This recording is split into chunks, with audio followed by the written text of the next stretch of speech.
बैठी। जी। दरअसल जय, हमके आपसे कुछ जरूरी बात करे के बा। लेकिन सगाई जैसन बड़ फैसला लेवे से पहले हमार बात आप सबके जानल बहुते जरूरी बा हुकुम।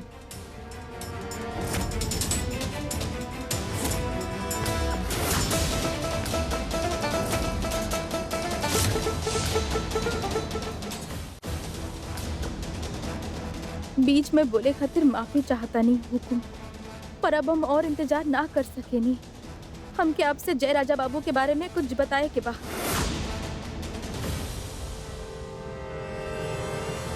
मना कैले के बाद भी बीच में आ गई, कहीं बनत बात बिगड़ न जाओ। लेकिन हमनी के सब बात करता नहीं ना, आप बाद में भी बात कर सके नहीं। नहीं डॉक्टर साहब, बहुत देर हो जाई, अब की बार हमके मत रोकी। जॉन जय राजा बाबू के साथ आप अपन बेटी के रिश्ता जोड़े के बारे में सोचत बानी ना, वो एक नंबर के घटिया, लिच्चड़ और चरित्रहीन बुड़बक है।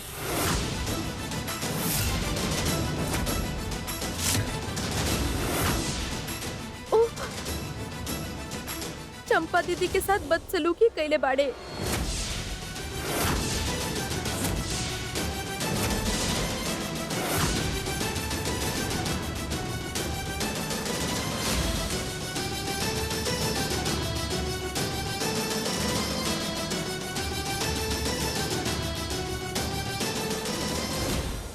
आप रुकी, हम इन लोगों से बात करता नहीं। ई बार हमरा के मत रोकी डॉक्टर साहब, एक औरत की इज्जत और मान सम्मान के सवाल बा, और हम अपन आँख से देख ले बानी ई घिनौना हरकत। ई देखी, इनकर हाथ देखी, पूरा उंगली छील के खून निकाल के जबरदस्ती कैले बाड़े इनका साथ।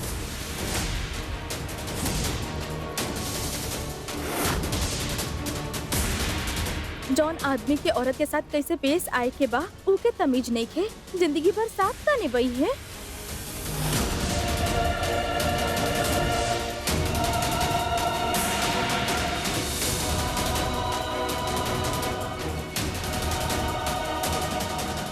चंपा, बहुरानी जे कह रहल बाड़ी उ का सच बा?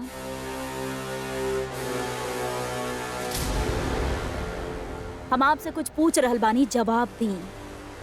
इतना घिनौना इल्जाम लगैले बानी ई घर के होके वाला दामाद पर। बोली चंपा, का ई सच बा?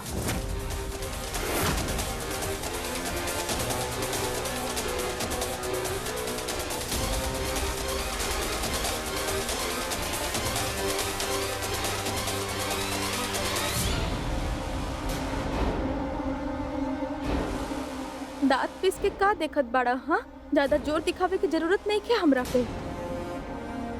चंपा दीदी, आप सबके सच सच बता दी है।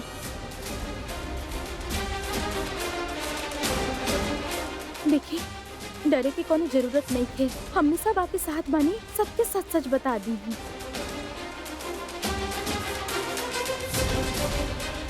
चंपा, सच सच बताएं कि बात का बा। जी, इस सही बोल रहे बानी।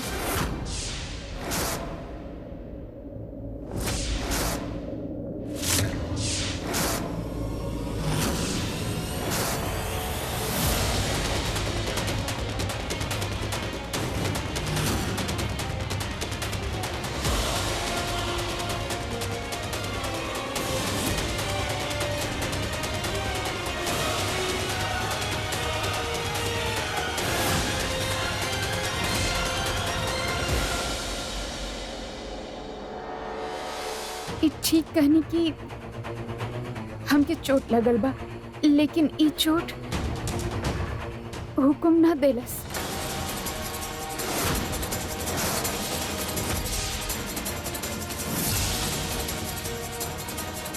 काम करत हुए कांच चुभ गए। हुकुम ऐसा कुछ भी ना कैले बाड़े हमरे साथ, जैसे बहू रानी बोल रहे बानी।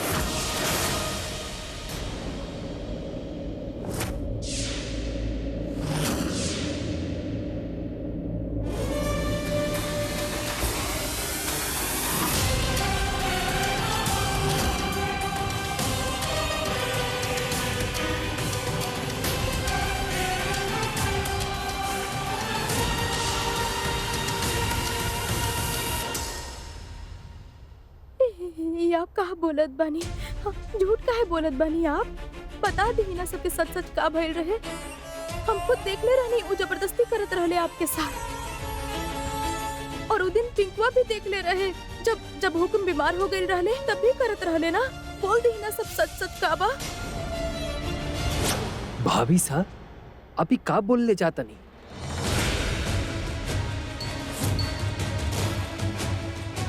हमके जबरदस्ती भाभी मत बुलाई। तू बहुते गंदा आदमी बाड़ा, हम जाना तानी। अब राजमाता जी, मौसी जी, हुकुम, हमके लागता कि ई बहुते बड़ आदमी बाड़े ना, यही से घबरा के ई सब बोलत बाड़ी। चंपा दीदी घबराई मत ना, सबके सच सच बता दी का भइल रहे। रानी इतना बड़ा झूठ तो ना बोली है, और जय का कैरेक्टर कैसन है वो हम पहले से ही जाना था। नहीं चंपा, आप ए घर में काम करे नहीं, आपके सेफ्टी हमनी के रिस्पांसिबिलिटी है। जौन कुछ भइल बस सच सच बताई।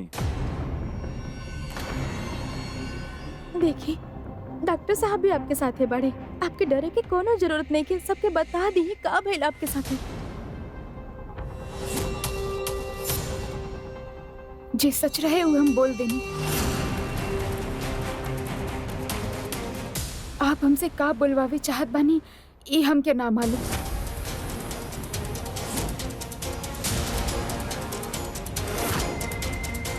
गलत बोलत बानी आप, ऐसे कैसे सबके सामने झूठ बोलत बानी? हाँ, शर्म ना आवेला आपके? बहुरानी, हमार पोती के शादी के बाद चल रहल बा, ई तरह घर में तमाशा मत करी। चंपा तू जा अंदर।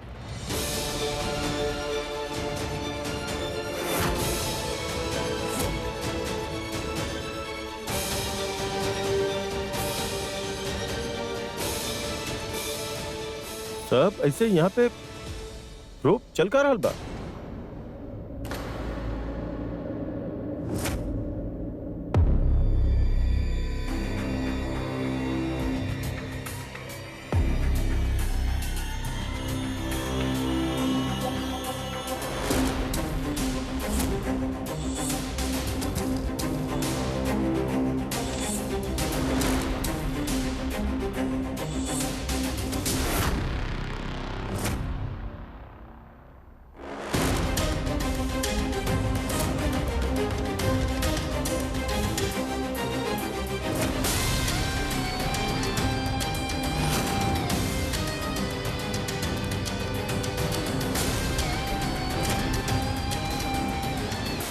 अब हमके चप्पल मारनी, हम कुछ ना कहनी। आपके वजह से वीर हमरा के सबके सामने बेल्ट से मार के हमरा के घर से निकाल देला, तब वो हम कुछ ना कहनी। और आज ये घटिया इल्जाम लगानी हमरा ऊपर चंपा के साथ, पर फिर भी हम आपके कुछ ना कहब। जाना तनी काहे? काहे कि यह संस्कार बा ग्वालियर घराना के। आखिरकार ऐसा का दुश्मनी बा आपके हमरा से जो ई हद तक बार बार हमारा अपमान करी ले? का नंदिनी से प्यार करे कि हमरा इतना बड़ा सजा मिली?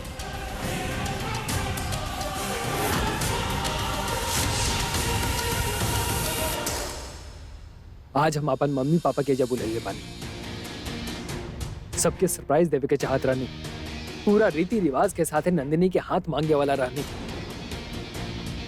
एकर हिम्मत कैसे भइल जय के ऊपर इतना घटिया इल्जाम लगावे के? हाँ, सोच ले रानी, यही बहाने रानी साके भी घर लेके आए, लेकिन आप सब खत्म कर देनी।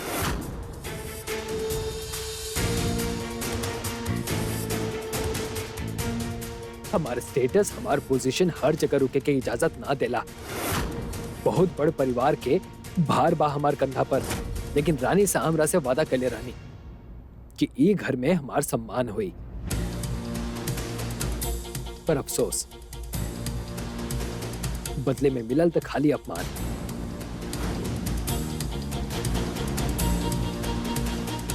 बुलैले रानी से रहली, जाइम भी उनकरा से बात करके अभी वहां के फोन करके बताओ तने कि वहां के पीछे जो हमरा साथे भइल बा, ओकरा बाद हमेजा एक पल भी नहीं रुक सकत। और वैसे भी आप सबके तो हम पे डाउट बना, तभी तो सगाई खातिर समय मांगा तनी। प्रिंस आप दीदी के फोन मत करी, हम सब सॉर्ट करतानी। कुछ आप बचले कहाँ बा जौन शॉर्ट हुई। हम रानी सा से बात करके चल जाए। रुकी जीजा सा, आप प्लीज प्रिंस के समझाई, दीदी के पता चल गई तो बहुत बड़ा मुसीबत खड़ा हो जाए। जय जी भाई लुकरा भुला जा। हम आपके और नंदिनी के सगाई के मुहूर्त निकलवावत आनी।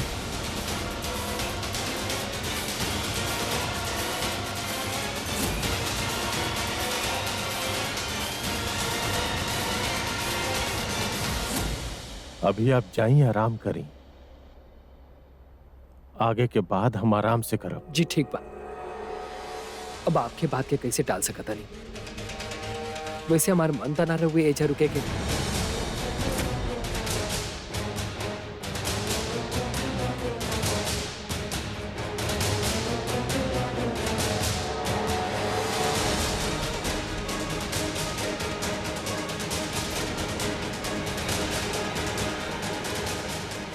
मासा आई, पंडित जी से मुहूर्त के बात कर लिहल जाए। पापा लेकिन ई का होत रहे? ई जय सिंह कौन सा बेइज्जती के बारे में बोलत रहे? ब्रो और भाभी से दोनों एक खिलाफ पड़े तो जरूर कोनो बड़ बात बा। नंदिनी से पता करता नहीं।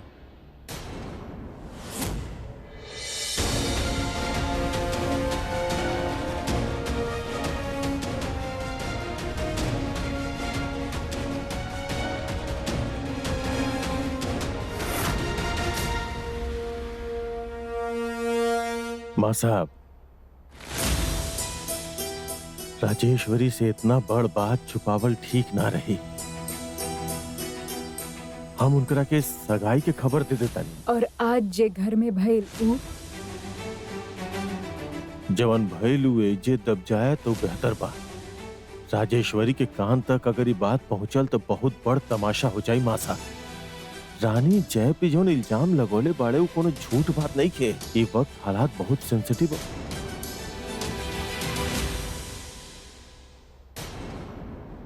तो यहाँ हम जे कहनी हुकुम, शायद हमार तरीका गलत रहे, लेकिन वो कईल बहुत जरूरी रहे।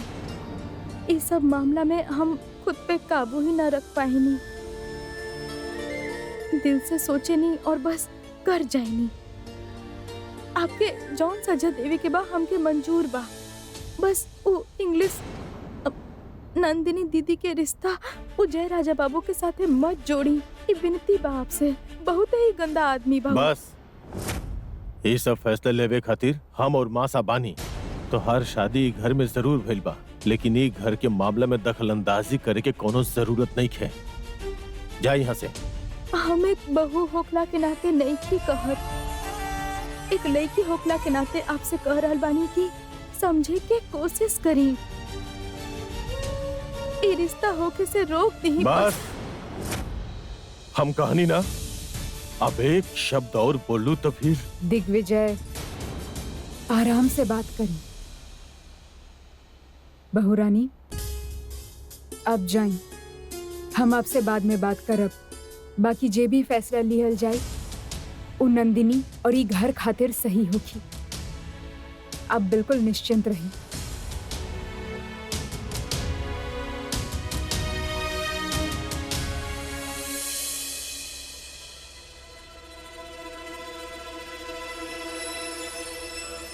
पलक झपकते ही पूरा बाजी पलट गई। चंपा दीदी सबके सामने झूठ काहे बोली? अब केहू हमार विश्वास ही ना करी।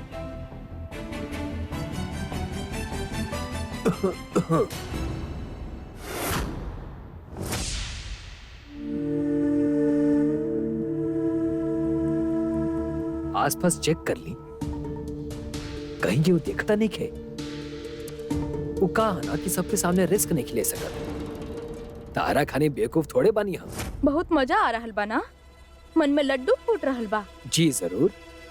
इतना बड़ा बाजी जौन पलट देले बाड़ू तू। मतलब हमरे काम आसान कर दे।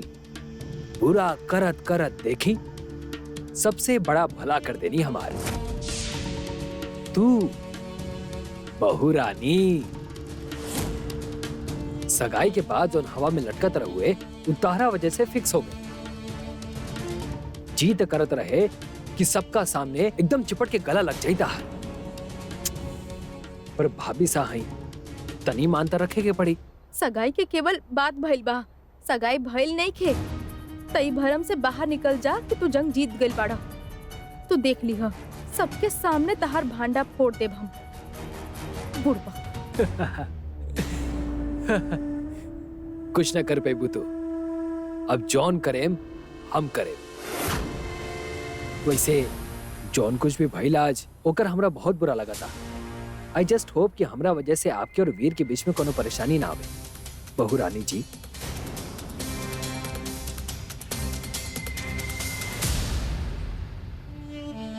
कुंवर सा ठीक बानी ना आप? काफी गुस्सा में लगा था नहीं। देखी जॉन भइल तोन भइल जाए दी, बहू रानी के डांटे मत प्लीज।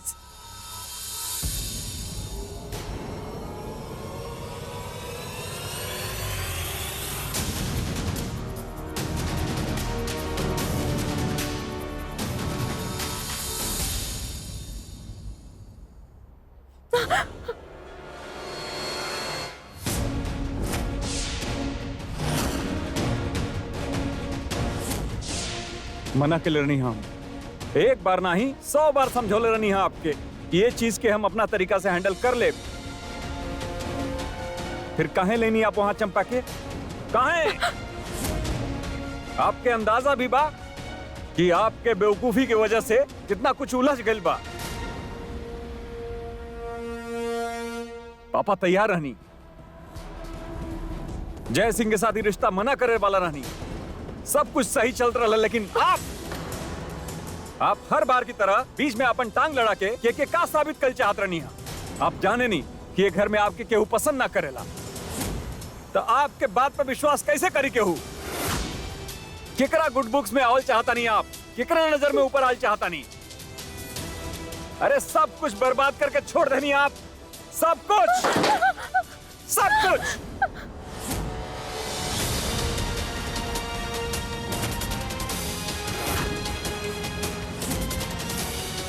डॉक्टर साहब चंपा दीदी के साथ बदतमीजी करत रहे।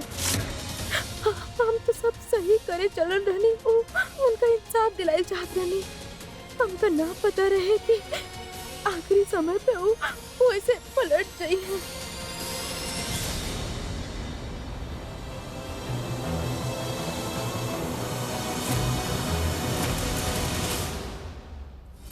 यह तो प्रॉब्लम बा आपके, कुछ ना जाने नहीं आप।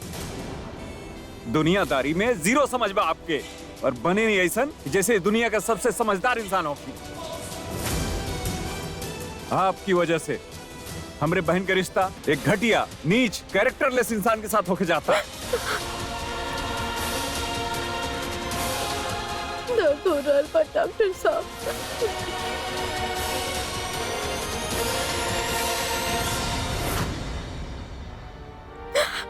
हम चुप रह जाती डॉक्टर साहब, पर वो चंपा दीदी के साथ हम करत रहनी है ना हैंडल, करत रहनी है ना हम। ऐसा करके आप जबरदस्ती वो रिश्तन में जगह बनावल चाहता नहीं जहां पर आपका कोनो जगह बटले नहीं खे। एगो अच्छा बहू रानी बने के खेल में आप हमारे बहन के जिंदगी के साथ खेल गए नहीं। जौन करे नहीं, गलत करे नहीं आप। अरे आप तो अपने भाई तक के ना बख्शनी, लेकिन कान खोल के एक बात सुन ली, अगर आपके वजह से हमारी बहन का जिंदगी बर्बाद भइल तो अब तक आप हमारे से गुस्सा दिखले बानी। हम कितना बुरा बन सके नहीं एकर अंदाजा भी ना बा आपके, समझनी आप?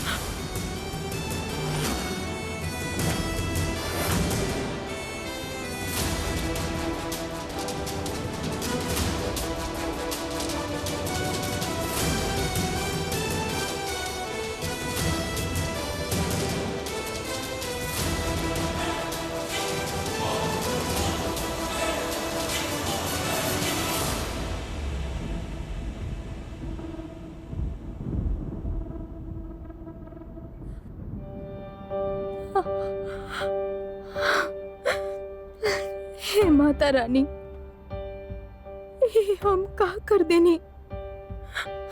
सब सही करे चलल रहनी पर अब पता ना जय राजा बाबू कौन सा चाल चली है।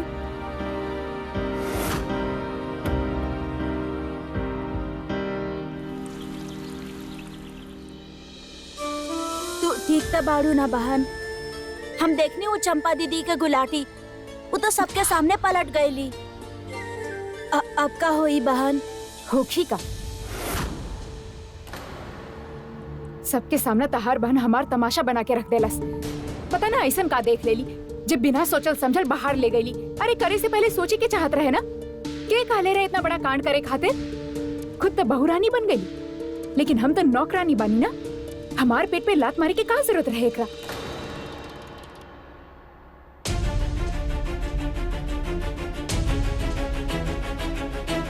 आप और हम दोनों जानत बानी कि हम का देख ले बानी। अब हमसे झूठ बोल सके नहीं, हुकुम से बोल सके नहीं, डॉक्टर साहब से बोल सके नहीं, लेकिन खुद से झूठ ना बोल सके नहीं। हम केहू से कोनो झूठ ना बोल रहल बानी। चंपा दीदी,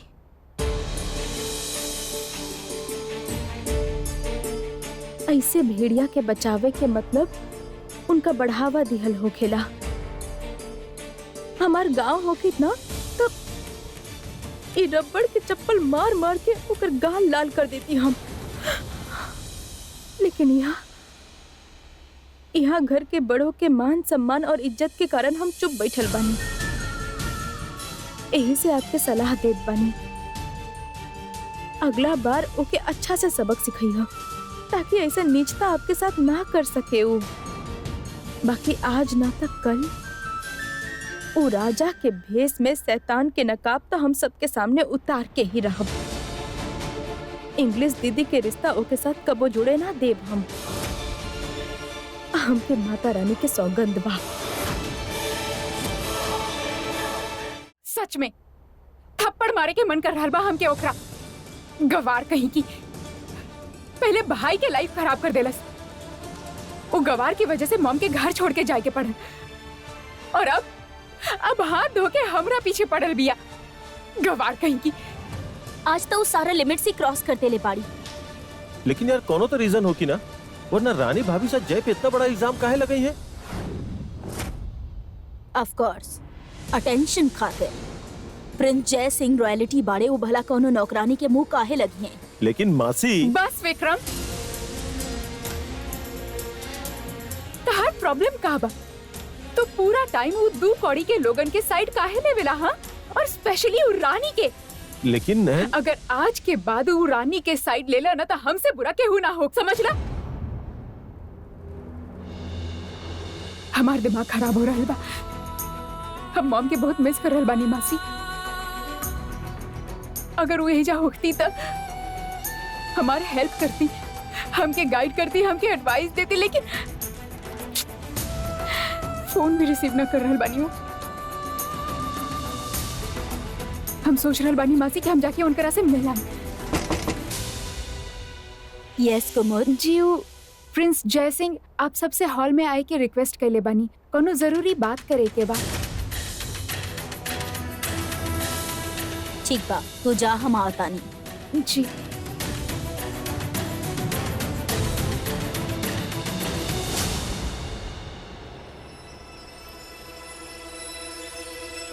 जय,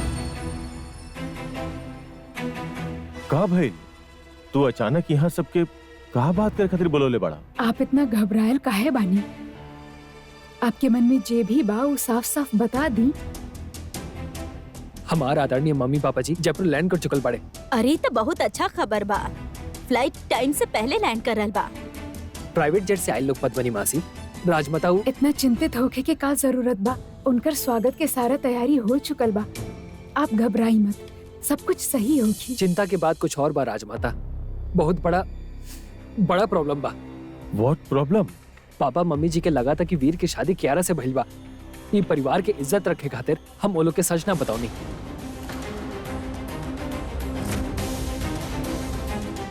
लेकिन अब जब वो लोग एजा आ जाई तो उनका पता चल जाए कि रजावत परिवार के कुंवर एगो नौकरानी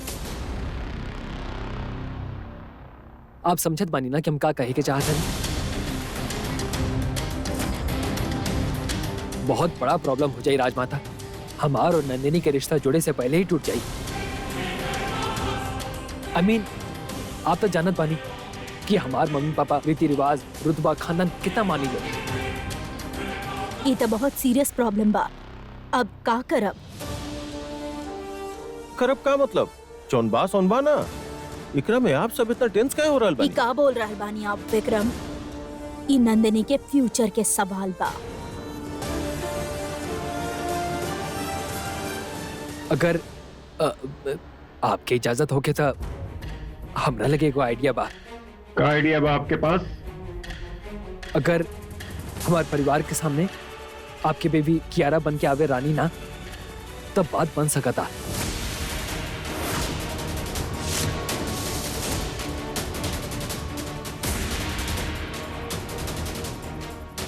व्हाट नॉनसेंस, कोनो मजाक चलता है यहाँ? मजाक ही तब बन के रह जाए दोनों परिवार भी, अगर हमार फैमिली तक की बात चल गई। हम नया जनरेशन के हैं, नया लड़का ही, हम ये चीज समझा था।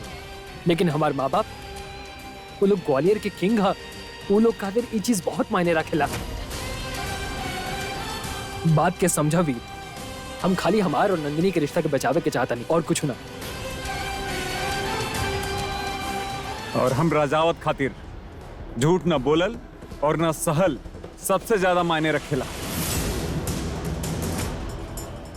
ये शादी हमारे परिवार का सच है, और जे भी ये परिवार से जुड़ल चाहता ओके इस सच के अपनावे के पड़ी।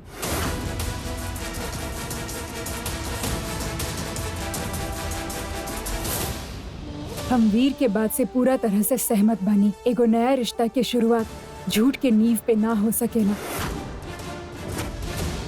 लेकिन राजमाता, सच बोल के तो सिर्फ नुकसान ही हुई ना।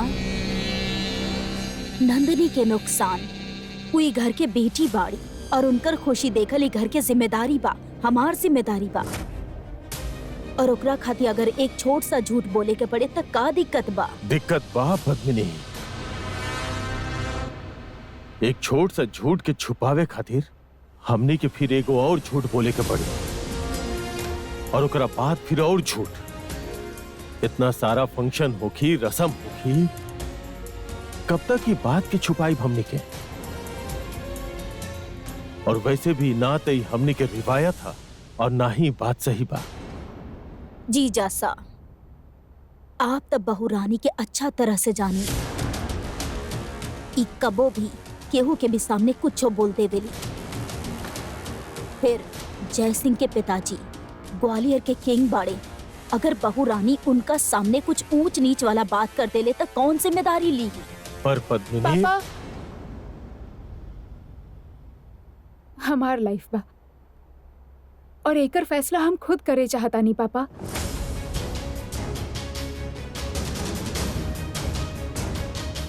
बेटा, ए, जैसन तू चाहबू बिल्कुल वैसने होगी। आखिरी फैसला तुम्हारी होगी, ओके? तो फिर मान जाए ना पापा, जे मासी कह रहल बानी वो सही बा।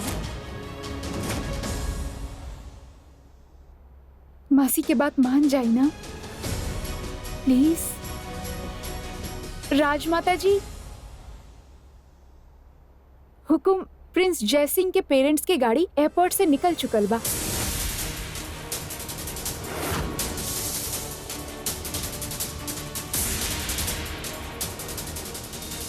देखिए, ज्यादा समय नहीं है आपके लगे। मम्मी पापा के अंदर आवे से पहले आप सबके डिसाइड करे के ही पड़ी।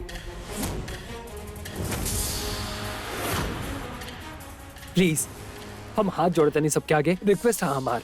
मान ली ना तो बहुत बड़ा प्रॉब्लम हो जाई। अगर हमार मम्मी पापा रानी के बहू के रूप में देख ली लोग, तो हमार और नंदिनी के रिश्ता खत्म समझे।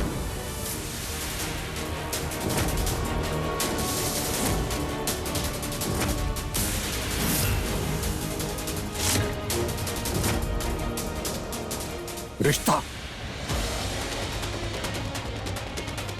भाई छोड़ी जयसिंह के। का रिश्ता रिश्ता लगा रख ले बड़ा। हाँ, शांत हो जाइए वीर। पहली बात, नंदिनी से शादी होके ना देव हम। और दूसरी बात, वीर रानी ये घर का बहू है, कियारा ना।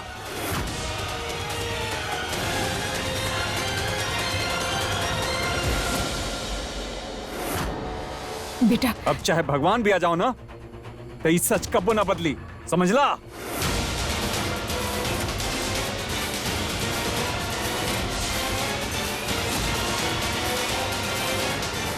और ये फिजूल का बात अपने दिमाग में से निकाल दे जय सिंह, ना बेटा। वरना हमसे बुरा क्यों ना होगी। हम नंदिनी से प्यार करे नहीं वीर। ए, अपने गंदा जुबान से हमारी बहन का नाम कब्बो न लिया, मत लिया जय सिंह।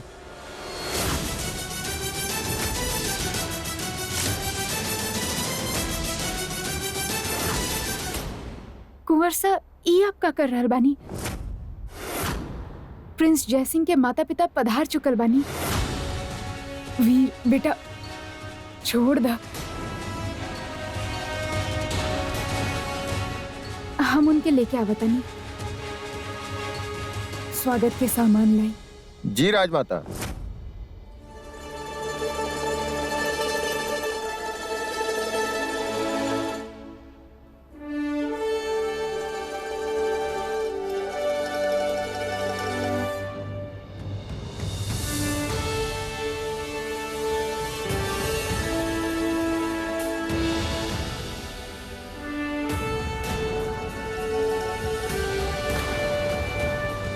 खम्मा घड़ी। घड़ी खम्मा। पधारी।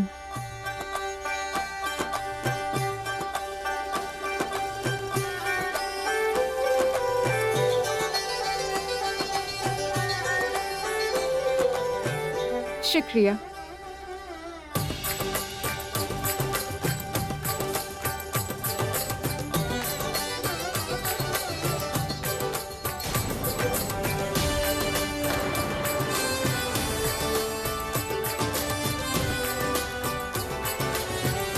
आप दोनों के बहुत बहुत स्वागत बा। शुक्रिया।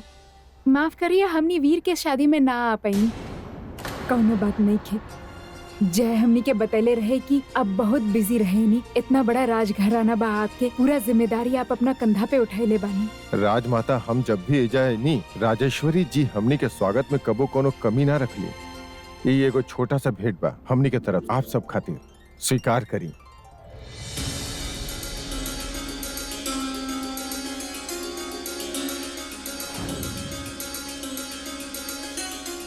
ई आपके और राजेश्वरी जी खातिर चंदेरी साड़ी।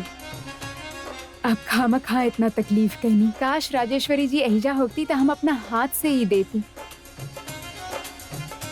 वैसे जय बतैले रहे वो कोनो काम खातिर बाहर गइल बानी। जी दिग्विजय जी, आपके मन पसंद मोरेना के गजक भिलाइल ओ बानी। भाई, ई रहल। वैसे तो हमार बेटा वीर हमके मीठा खाए ना देवेला, लेकिन मोरेना गजक बा हमार फेवरेट डिश, तो हम आजे खत्म करता नहीं। Vikram my boy, how are you? Hello uncle.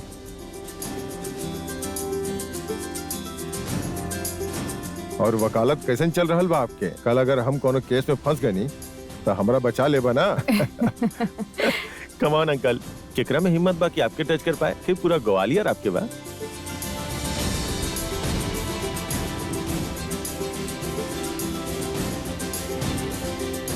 शायद हमनी पहले भी कहीं मिल चुकल बानी। आप शक्तावत परिवार से बानी ना? जी, राजेश्वरी हमार दीदी बाड़ी। ओह हाँ, सॉरी, न जाने हम कैसे भूल गई नी। अब अच्छा तरह से मुलाकात हो गई, अगला बार आपके भूले ना देम हम। जी नंदिनी, आवा बेटा। माय प्रिंसेस, कैसन बाड़ू बेटा? हम अच्छा बानी, आप कैसन बानी? जी हम भी ठीक बानी। ये आपके खातिर। एकर का जरूरत रहे, अब एकर आदत डाले के पड़ी है आपके। रिश्ता जुड़ रहल बा। अब मम्मी या मासा बोले के आदत डाले के पड़ी है आपके। अब थैंक यू। जियत रहा। सदा खुश रहा।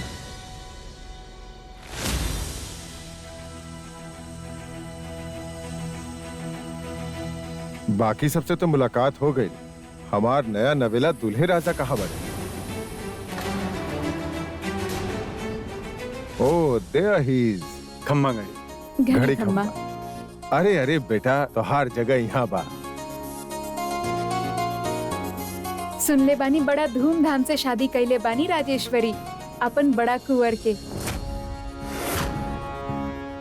अब कितना वेट करवाई बा? स्पेशल मुंह दिखाई लाइले बानी हम। कहाँ बानी आपके पत्नी?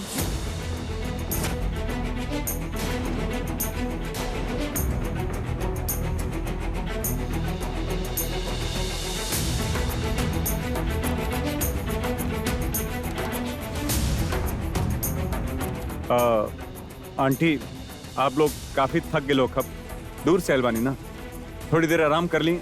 हमके कुछ अर्जेंट काम बा वो खत्म कर लेता नहीं, फिर आराम से आपके मिलवा दे। जी देख रहल बानी राजमाता, आजकल कहाँ मिलेले ऐसन लड़का जे अपन काम के लेके इतना पाबंद और पक्का होके। आप जाई वीर, हम मिल लेब आपकी पत्नी से। आप लोग आई, अंदर बैठी। जी विक्रम,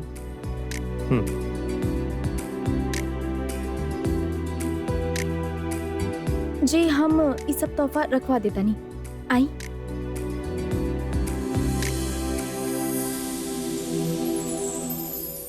अच्छा राजमाता, आप तो अच्छा से जाना तानी हमनी के ग्वालियर घराना में भोलेनाथ के बड़ा माने ले, कौनो भी काम उनकर पूजा के बिना ना करेले। फिर भी यही जा हमार बेटा के रिश्ता के बात हो रहल बा, यही से हमार इच्छा बा कि कुछ भी शुरू करे से पहले हम एगो मंदिर में पूजा रखवा ली। जी जरूर, लेकिन काहे ना हमनी पूजा ही रजावत हाउस में ही करवा ली। ई बहाने घर के सारा सदस्य पूजा में शामिल भी हो जाइए।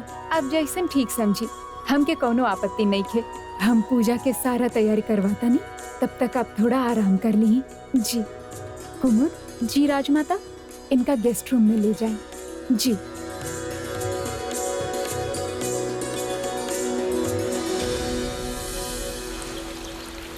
दिन में 10 बार फोन कैला से पैसा ना मिल जाए। कोशिश करत बानी ना, थोड़ा टाइम द इंतजाम हो जाए।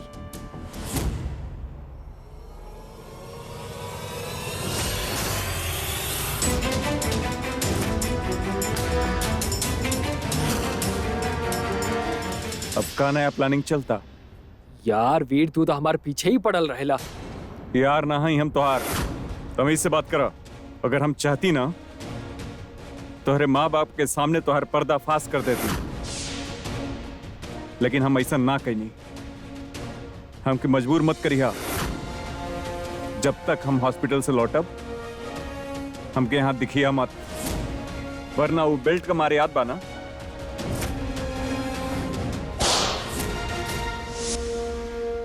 महंगा इटालियन जूता पहनने का बहुत शौक बाना, ये दिख रहा बा।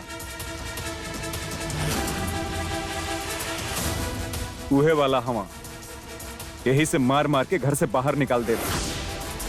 वीर,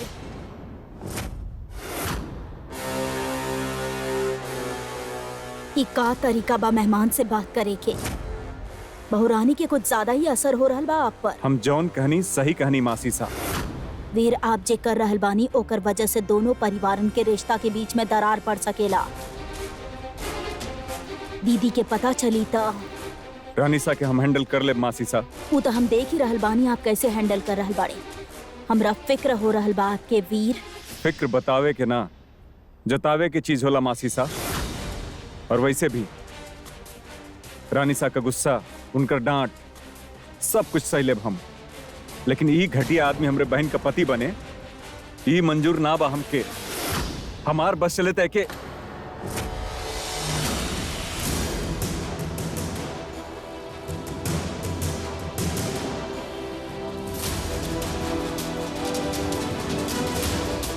ई जयसिंह जरूर कुछ गड़बड़ करे में लगल बाणे। हमके कुछ करके इस सगाई रोके के पड़ी।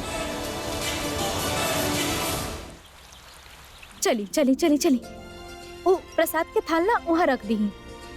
यहाँ रख दे तानी, फूल के थाल वहाँ रख दी। वहाँ ई हमके दी। जाई आप सब जाई, बाकी के काम। अच्छा उजे बड़ा डब्बा बा ना घी के, वो जाके रसोई घर से ले आई, ठीक बा?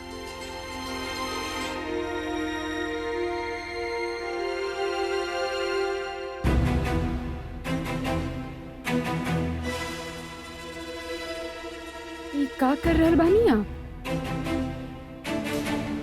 ई पूजा ई परिवार के सदस्य के श्रद्धा खातिर कितना जरूरी बा, आपके एकर अंदाजा भी बा? जी जी, हम तो सब तैयारी ही करत रहनी। ई तैयारी घर के बहू करेली, फिर आप का है?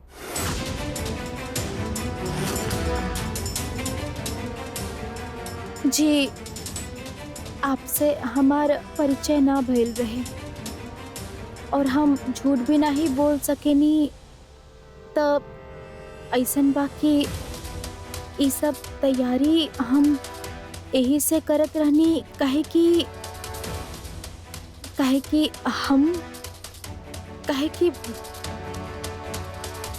कि हम बहुरानी बाड़ी,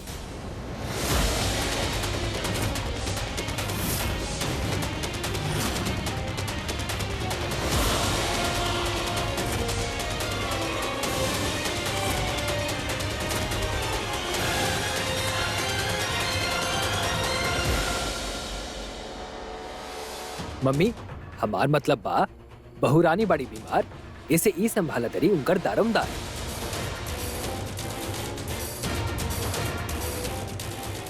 पर ठीक बा ना, इनकर कपड़ा तनी गंदा जरूर बा, पर इनकर हाथ और इनकर नियत बड़ा साफ बा।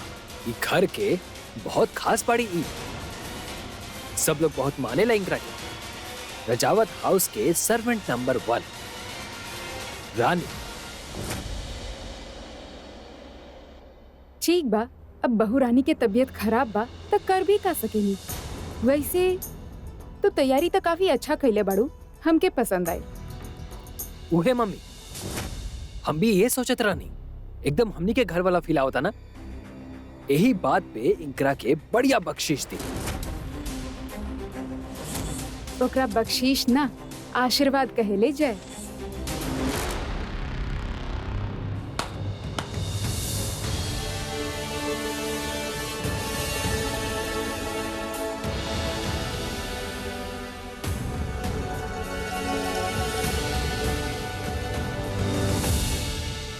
जी, माफी चाहतानी, लेकिन ये हम ना ही रख सकते हैं। आशीर्वाद बा, रख ली। आशीर्वाद के रूप में आप केवल हमरा खातिर प्रार्थना करी, बाकी जब जरूरत होगी तो दिल खोल के हम आपसे मांग लेब। ठीक बा। वैसे आंटी जी, आपके देख के लागेला ना कि ई आपके बेटा बाड़े? बचपन से ऐसने बानी हमार जाए, बिल्कुल बदमाश। चलो तू तैयारी कर, हम आवतानी पूजा के वक्त। जी मम्मी। ना गुस्सा ना भाभी सा, गुस्सा ना। भगवान के घर में बानी हम, तनी जुबान के संभाल के रखें, वरना कहीं ऐसा ना हो कि अभी तक हमार रिश्ता के पूजा के तैयारी करत हनी और बाद में हमने की शादी के मंत्र भी आप ही पढ़त होगी। 20 रुपया माँ किसी मेला में बिक जा, उतना सस्ता तोहार शक्ल बा, उससे भी ज्यादा सस्ता तोहार सोच। इतना भला माँ बाबूजी मिलल बाड़े, तू कहाँ से बुड़बक बन बैठला? वैसे ये सब हम राजमाता और तहार माँ बाबूजी के प्रति हमार मन में जौन सम्मान बना, ओके खातिर करत बानी। मेहमान के निरादर ना करे के चाहिए, ऐसन संस्कार हमके बाबूजी देले बाड़े, राजमाता भी हमके सिखवले बाड़ी। समझनी? समझनी।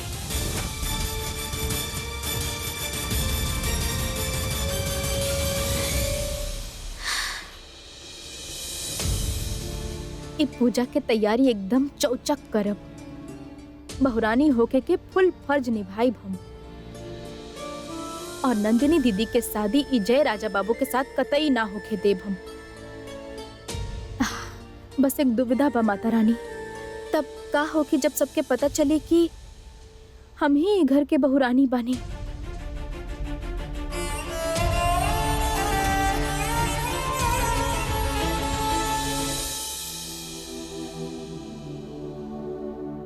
हुकुम? हाँ, आई। आपकी सूप रख दे। गरम बा, पी ली अभी। ओ, कुछ कहे के रहे हम। हाँ हाँ, कहीं सुन रहल बानी। ओ बड़ा कुंवर साहब बहुत परेशान बानी नंदिनी बेटी के रिश्ता के लेके। कुंवर साहब और बहुरानी अगर कौनो बात के बार बार कह रहल बानी त ओमे कुछ तो सच्चाई होगी। यही से आप एक बार ठंडा दिमाग का से। सूप बनोले बा अरुण, कितना काला मिर्च डाल के रख ले बा। लेके जाइए एकरा।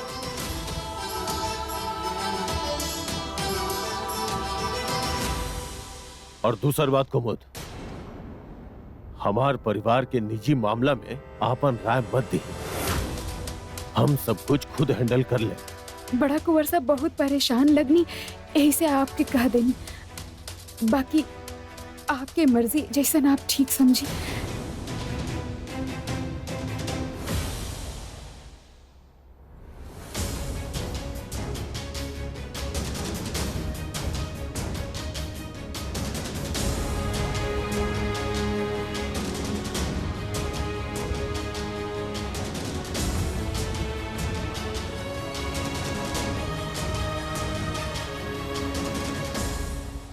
दिग्विजय, सब ठीक त बा?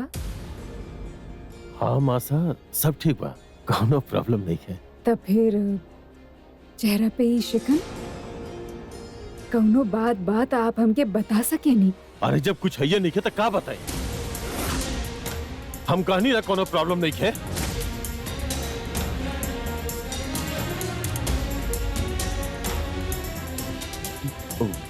मासा, मासा, मासा, मासा, मासा,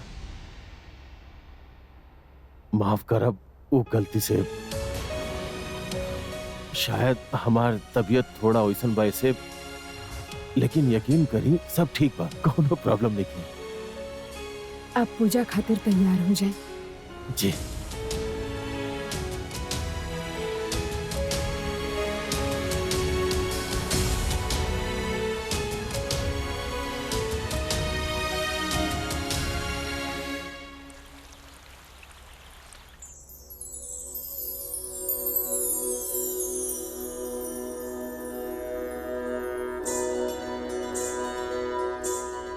मुहूर्त के समय शुरू होखे वाला बा। का बहू के तबीयत इतना खराब बा कि वो पूजा में शामिल तक ना हो सकेली? जाए दी ना मम्मी, पूजा के बाद मिल लेम। वहाँ के इंतजार करे में कहीं मुहूर्त ना निकल जाओ। पूजा जरूरी बा।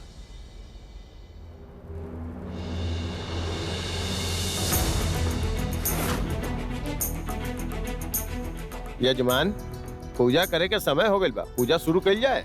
जी पंडित जी, आप शुरू करी। जी।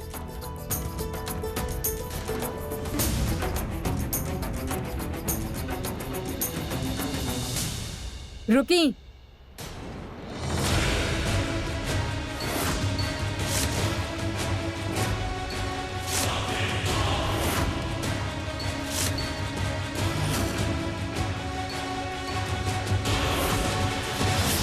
आप ही पूजा के हिस्सा ना बन सकेली।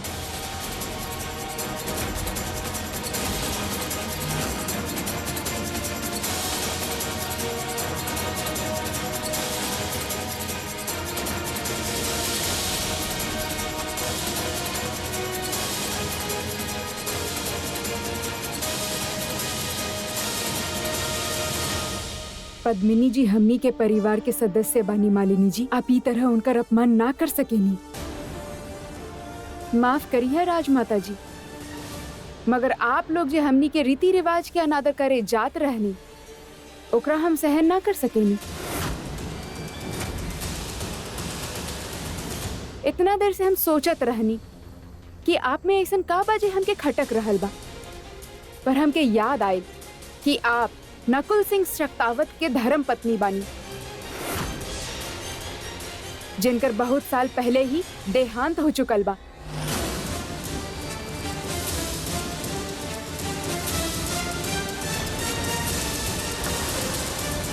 राजमाता, हमके इनकरा से कोनो दिक्कत नहीं थे, लेकिन इनकर मांग के ये झूठा सिंदूर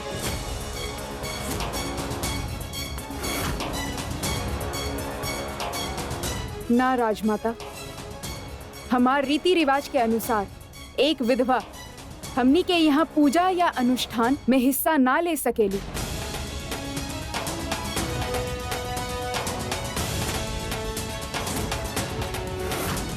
हमनी के घराना खातिर ई अनर्थ के बराबर बा। आंटी प्लीज, हम आपके रिवाजों के रिस्पेक्ट करें नहीं, लेकिन आप मासी से ऐसा बात नहीं कर सकते।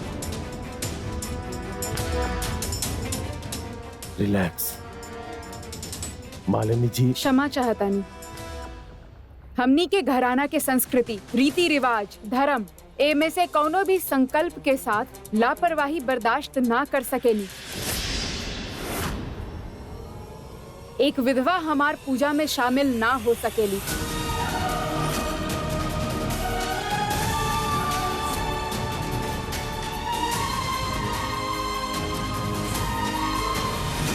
आंटी जी,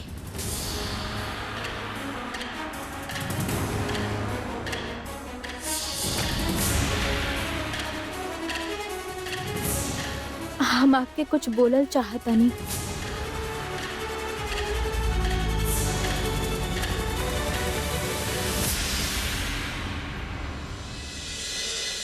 आप सब बहुत बड़ लोग बानी। आपके दुनिया हमार दुनिया से एकदम अलग। हमके बीच में बोले के ना चाहिए, लेकिन हम शहर के रीति रिवाज अभी तक समझते बानी। लेकिन एक बात हमार समझ में जरूर आई कि आपके दुनिया और हमार दुनिया में एक बात समान बा, और वो बा आस्था। केहू के भगवान खातिर त केहू के अपन पति खातिर।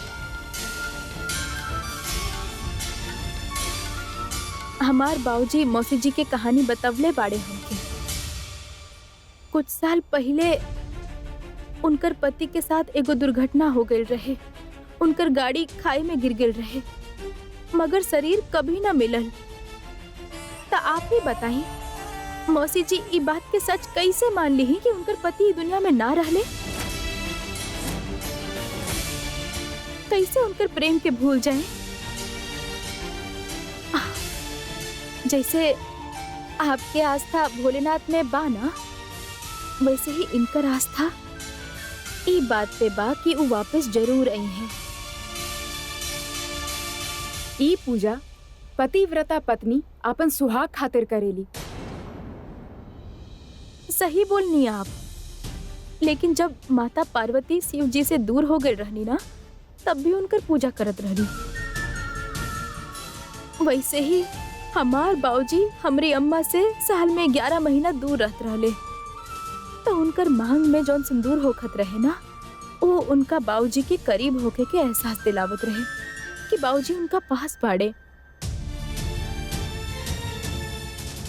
वैसे ही मौसी जी भी अपन पति के करीब होके के एहसास कई चाहतानी। बीतत दिन में उनकर याद के जिंदा रखल चाहताड़ी। उनकर सिंदूर, उनकर प्रेम, ये विश्वास के प्रतीक बा कि एक दिन वो लौट के जरूर आई है।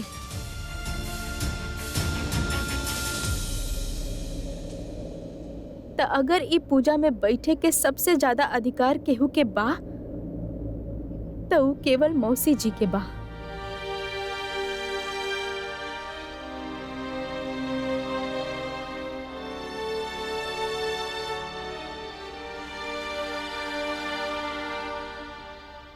इतना छोट उम्र में बहुत बड़ा बात कह देले बड़ू तू। मालिनी ये ठीक बोल रहल बिया।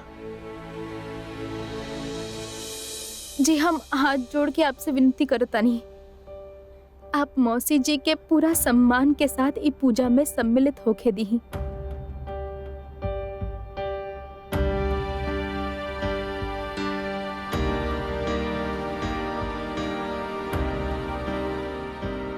आप बहुत ही समझदार बानी। आप उम्र में छोटी बानी, लेकिन समझ और दिल सबसे बड़ा बा।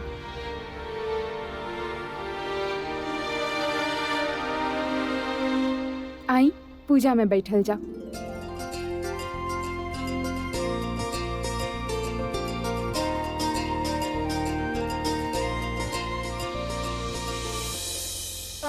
ओम आप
एक विधवा हमार पूजा में शामिल ना हो सकेली।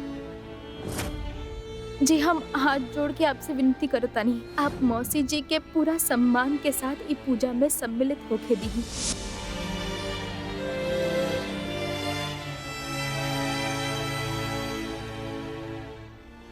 मौसी जी प्रसाद।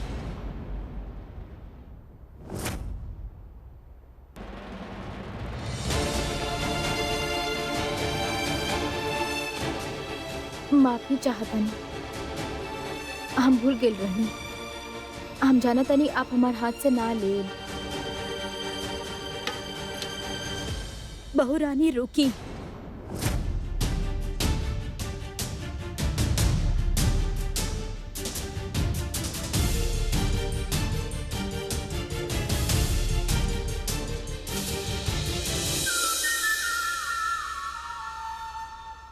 हमरा के माफ कर दी। ये आप का करतानी? आप बड़ बानी हमसे मौसी जी। सिर्फ उम्र में बड़ा बानी, आपन कर्म से बहुत छोट बानी। हम आपके एक घर में बेइज्जती कईनी, कोनो मौका ना छोड़ी आपके नीचा दिखावे के। आपके बाबूजी के बेइज्जती कईनी आपके सामने, और आप हमारी इज्जत बचावे खातिर सबके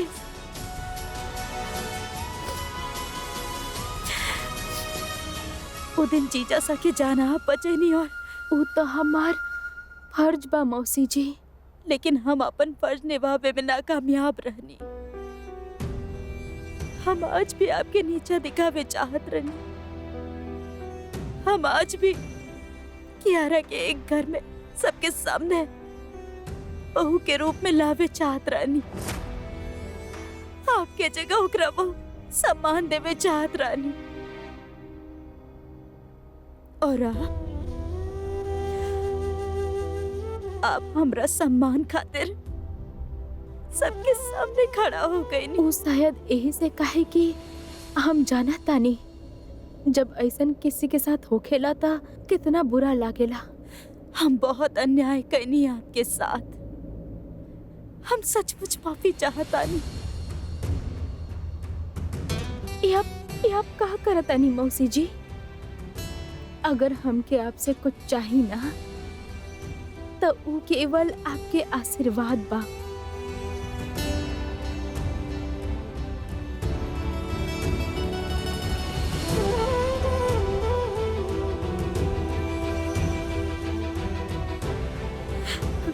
और आपके ई चौचक चेहरा पे हमेशा खुशी रहे।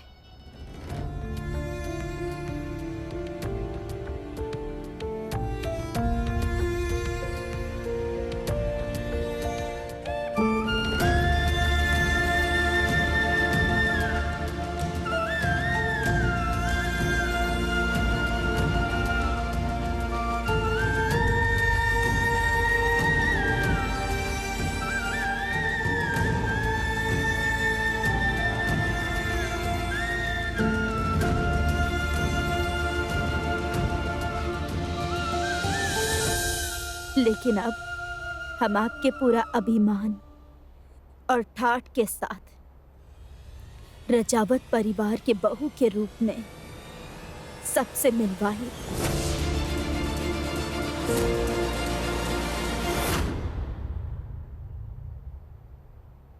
अरे वीर बेटा, आ गई नहीं आप हॉस्पिटल से? अब तो अपन पत्नी से मिलवा दी।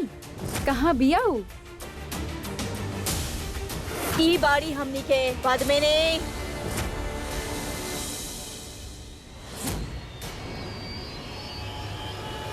आ गए नी हम वापस, सब संभाल ले।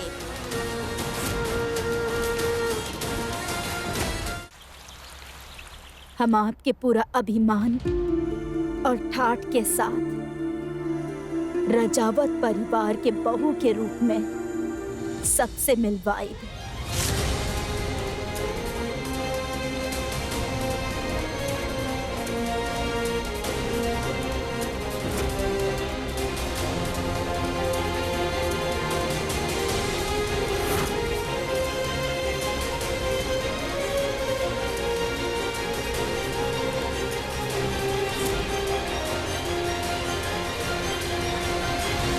आवा बेटा, हम आपके ही वेट करत रहे।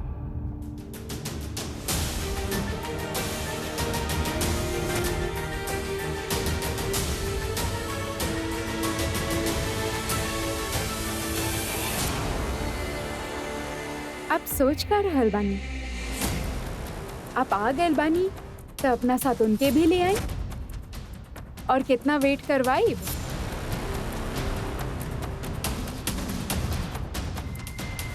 इनका से मिली ई बाड़ी हमार पद्मिनी।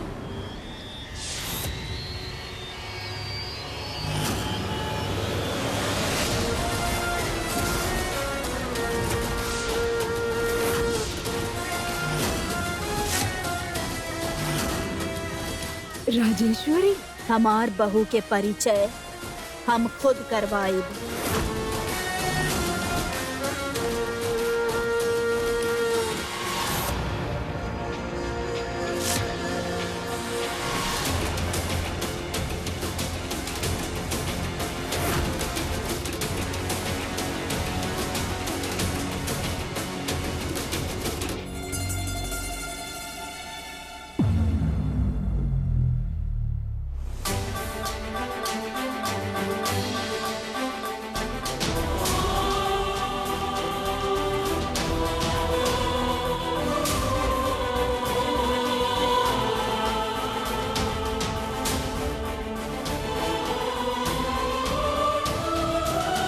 हम आपके बहुत मिस करेंगे। हम हूँ बेटा। खम्मा गनी राजमाता। घणी खम्मा राजेश्वरी। आखिरकार आप घर वापस लौट ही आई राजेश्वरी। जी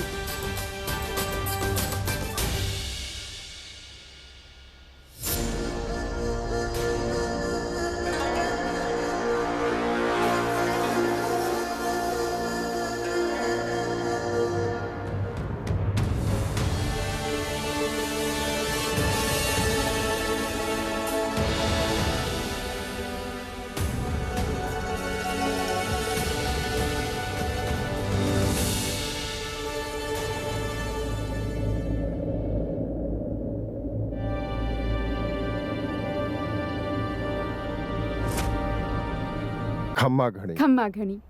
घणी खम्बा। कैसन बानी आप? बहुत दिन के बाद मिलने बानी। हमके तो लागल कि शायद आप सगाई पे आई सीधा। कैसन बात कर रहल बानी आप? ग्वालियर घराना से हमार पुराना रिश्ता बा। आप हमार यहाँ पधर ले बानी और हम ना बानी आपके स्वागत में। That's impossible। चलिए आपसे मिलल तो हो गए, बस आपके बहू से मिलल बाकी बा। अब हम आ गए बानी, हम आपके उनका से मिलवाए।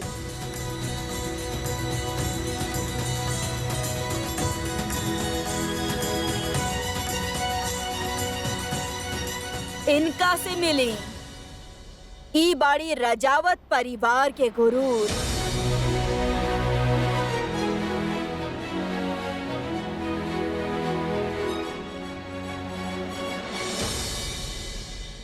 कियारा वीर सिंह रजावत।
माफ कर दे, मिलवावे में तनी देर हो गई रहे। उ का बाना कि हम यहाँ पे ना रहनी, लेकिन अब हम वापस आ गए बानी। जरूरी काम रहे, लेकिन वापस आवे के वजह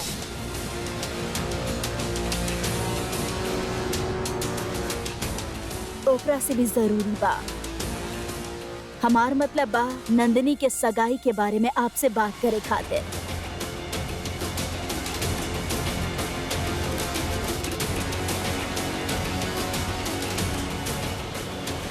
ये अभी रुक जा प्लीज, कुछ मत कहिए बेटा, तमाशा हो जाए। लेकिन पापा ही कुछ मत कहिए बेटा, चुप रहा प्लीज। आप दोनों इतना दूर काहे खड़ा बानी? पहला बार पति पत्नी के रूप में आप इनका से मिल रहल बानी। आशीर्वाद ली।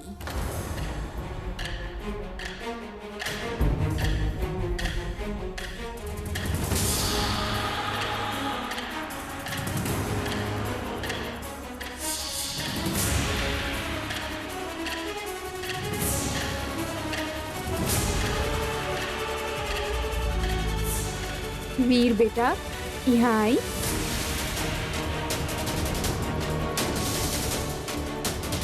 वीर जा,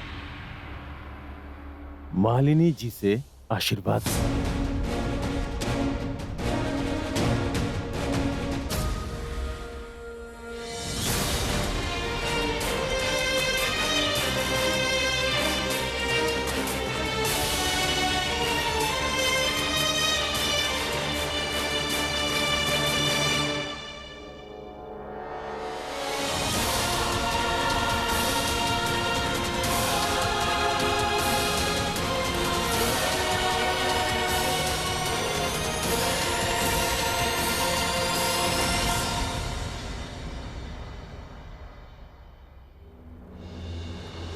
सदा खुश रह। खुश रह। जैसन जय बतैले रहे, ओकरा से कहीं ज्यादा खूबसूरत बानी आपकी आरा। आप दोनों के जोड़ी बहुत सुंदर लग रहल बा। आज के सोशल मीडिया के जमाने में आप पहले के राजकुमार और राजकुमारी लग रहल बानी। 7 फेरा के समय 7 वचन आप दोनों लहले हो। माँ शेरावाली की कृपा से आप वो वचन के पूरा कर सके।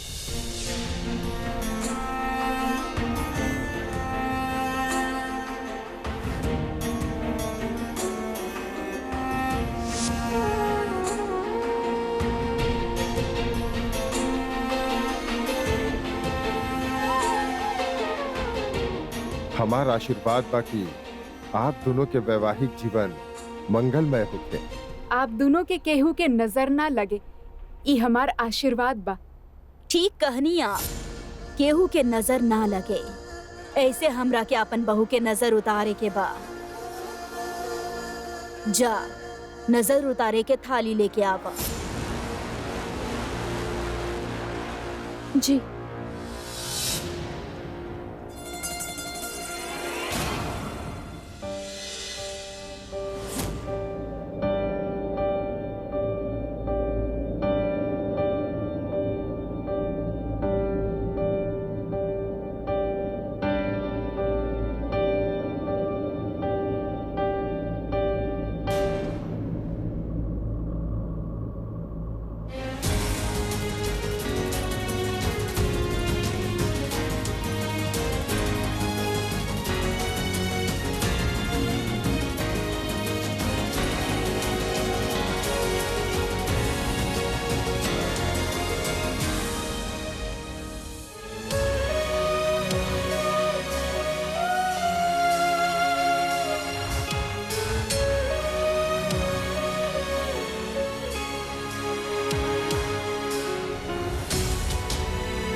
ये सब केकरा खातिर?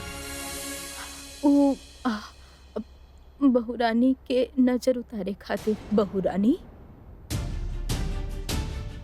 लेकिन ई घर के बहुरानी तो आप बानी। ओ राजकुमारी जी कियारा जी खातिर मंगैले बाड़े।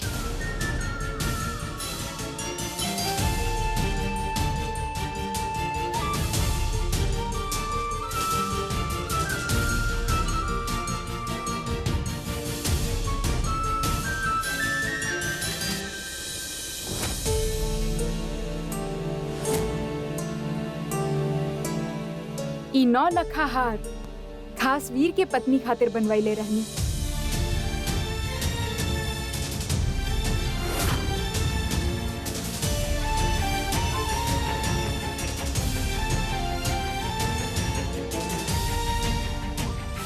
हमार तरफ से मुंह दिखाई।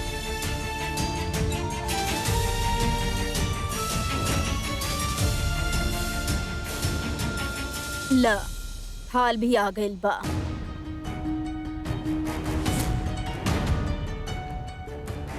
वहाँ खड़ा खड़ा मुंह का देख रहल बाड़ू। नजर उतारा हमार घर के बहुरानी के।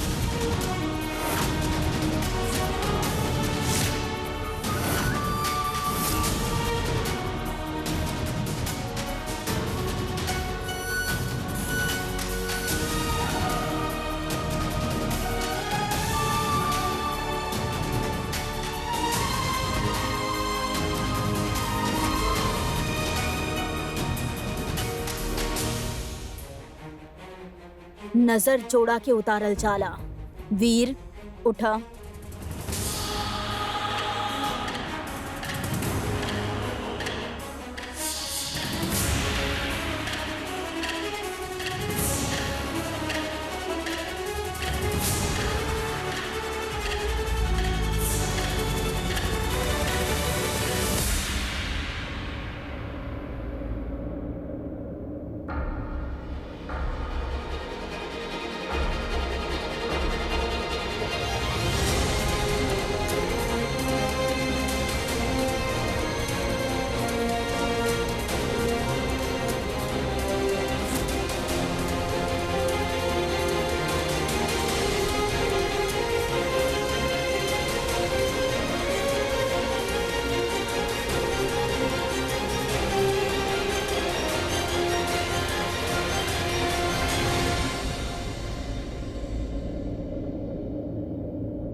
Kiara,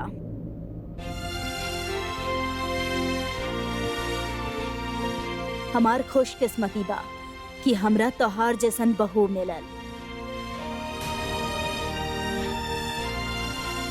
God bless you Kiara. हर बार आप इहे सब बोल के हमरा इमोशनल करते तानी मासा। इतना दिन के बाद वैसे भी आपके देख के इतना इमोशनल हो रहल बानी। प्लीज नेक्स्ट टाइम से हमनी सबके इतना टाइम खातिर छोड़ के मत जाई। वाह, सास बहू के प्यार होखे त ऐसन आज के बदलत जमाना में कहाँ देखे मिलेला ये सब। लाई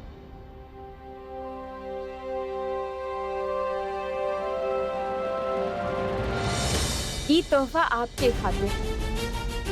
बहुत प्यार से लाइल बानी हम आपके खातिर ई साड़ी। हम चाहतानी आज शाम आप ई साड़ी पहनी। आपके असीम सुंदरता से इस साड़ी की सुंदरता भी बढ़ जाए। ऑफ कोर्स कियारा जरूर पहनी, है ना? अब आप थक गए होगा। जी कोमोद, जी रानी साहब। इनका गेस्ट रूम तक लेके जा और देखिए कि कोनो भी चीज के कमी ना होके। जी हम बाद में आराम से बात करब।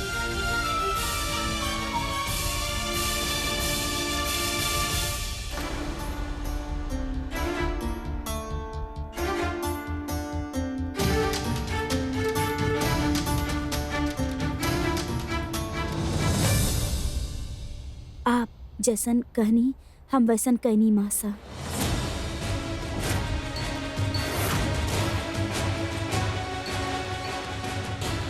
ई रहल साड़ी और मुंह दिखाई के हार।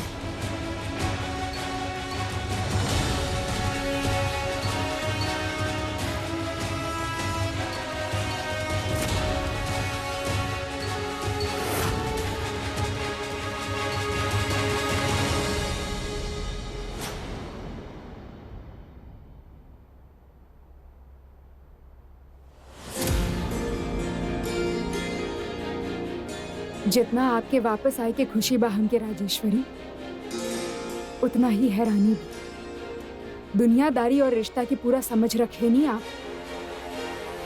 फिर आप ऐसा काहे कहनी? रानी के जगह की आरा के घर के बहू के रूप में सबसे मिलवाए के आपके फैसला गलत रहे। का सही बा का गलत बा, ओ हम तय करब। और ई घर के खातिर जौन फैसला हम लेबे नी उहे सही बा।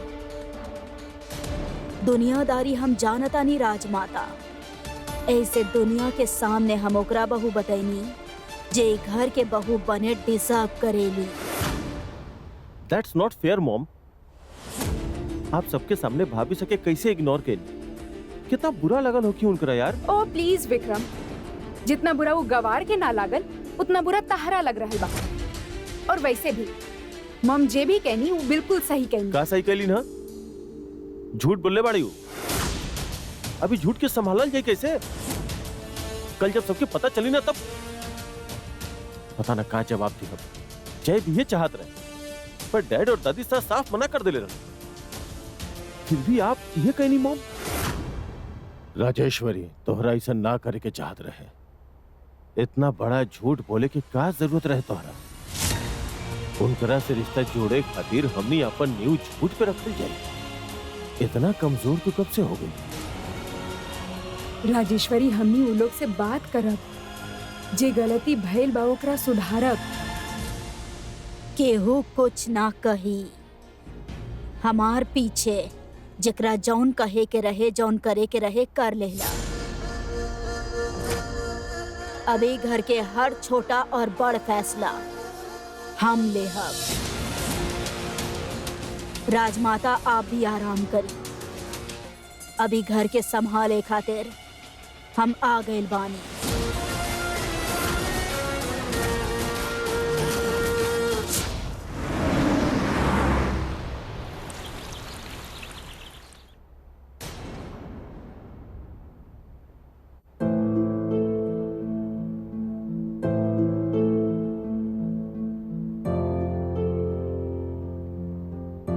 बड़ा दुख हो खेला जब हमार अपना उम्मीद पर खरा ना उतर पावेले। दीदी हम पद्मिनी, हम तहरा के कौन काम खातिर भेजले रहनी और तू का करे जात रहलू? वीर ता हमार सगा बेटा नहीं खे, लेकिन तू ता हमार सगी बहन बाड़ू। हमार ही खिलाफ इतना बड़ा कदम उठावे के तोहार हिम्मत कैसे भई? हम तहरा के ऊ बलिया वाली रानी के हमार घर से बाहर निकाले खातिर भेजले रहनी और ऊ तहार ही दिल में जगह बना ले। ऐसा नहीं खे दीदी, हम वो सब कहनी जौन आप हमरा के कहनी कहरे खातिर। रानी के नीचा दिखैनी, ओकर बाप के बेइज्जत कहनी। एक घर में ओकर जीना मुश्किल करे के एक मौका तक ना छोड़नी दीदी। यहाँ तक कि एगो काबिल बहू रानी बने के चैलेंज देनी ओकरा के।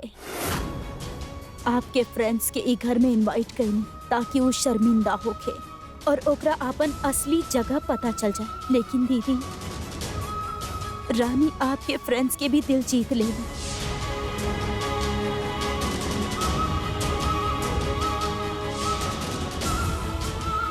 हम ओकर छोट भाई के घर में नौकर बना के लेनी।